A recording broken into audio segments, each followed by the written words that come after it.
എന്നോടുള്ള ദയ കൊണ്ട് അറിയിക്കാത്തതാണെന്നോ? പേടിയുണ്ട പോലീസിനെ വിളിക്കാത്ത.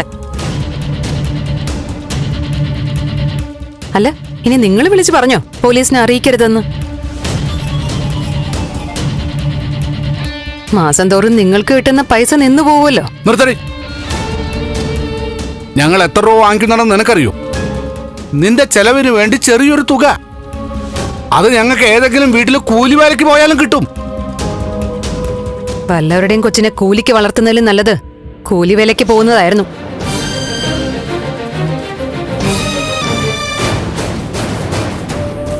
പിന്നെ നിങ്ങൾക്ക് കൂലിയാ തന്നത്.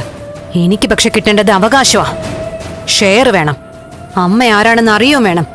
രണ്ടും എന്റെ അവകാശമാ. നിർത്തടി. അമ്മയെ കണ്ടെത്താൻ നടക്കുന്നു.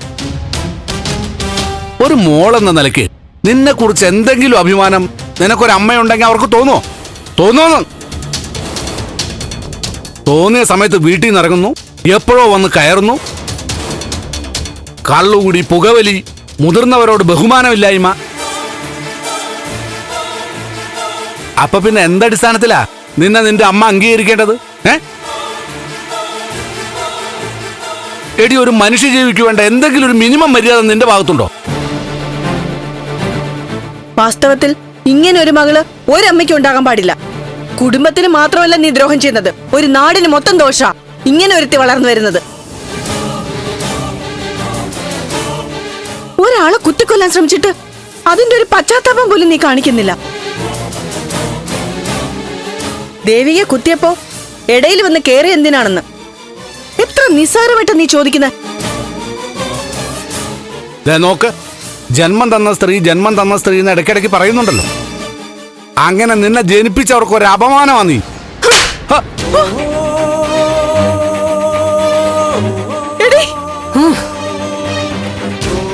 ഈ അടി എന്റെ അമ്മയെ പറഞ്ഞതിനാ. എന്റെ അമ്മയെ നിങ്ങൾക്കറിയില്ലെങ്കിൽ നാവും വെച്ച് മിണ്ടാതിരിക്കണം. എന്റെ അമ്മ എന്നെ കുറിച്ച് ഇങ്ങനെയായിരിക്കും ചിന്തിക്കുന്നതെന്ന് പോലും പറയണ്ട. ഞാൻ കുത്തിയ കാരണങ്ങൾ വ്യക്തമായിട്ട് പറഞ്ഞു. അത് മനസ്സിലാക്ക്. ഒരു കാര്യം കൂടി, എന്റെ അമ്മയെക്കുറിച്ച് ഇനി മിണ്ടിപ്പോരുത്. ഇന്ന് ഞാൻ തല്ലിയതല്ലേ ഉള്ളൂ, നാളെ ചിലപ്പോ കൊന്നേക്കും. അതിനൊട്ടും പേടിയില്ലാത്തവളാ ഞാൻ, അറിയാലോ. എന്നെ കൂലിക്ക് വളർത്തിയ ആളല്ലേ, അപ്പൊ വളർത്തു ദോഷാന്ന് വിചാരിച്ചോ? അല്ലെങ്കിൽ കൂലി വാങ്ങിയിട്ട് ജോലിയിൽ ആത്മാർത്ഥത കാണിച്ചില്ല, അങ്ങനെ.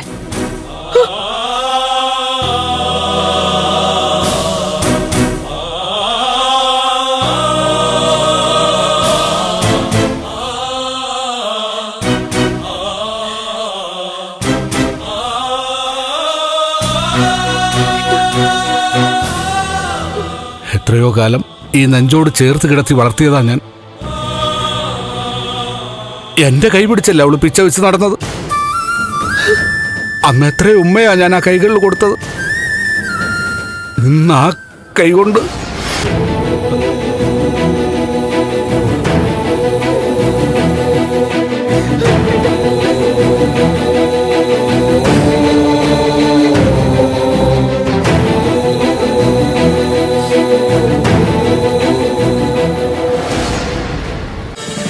ഫ്ലവേഴ്സ് ഒരുക്കുന്ന കാഴ്ച വസന്തം യൂട്യൂബിൽ പ്രേക്ഷകർക്ക് ലൈവായി കാണാം.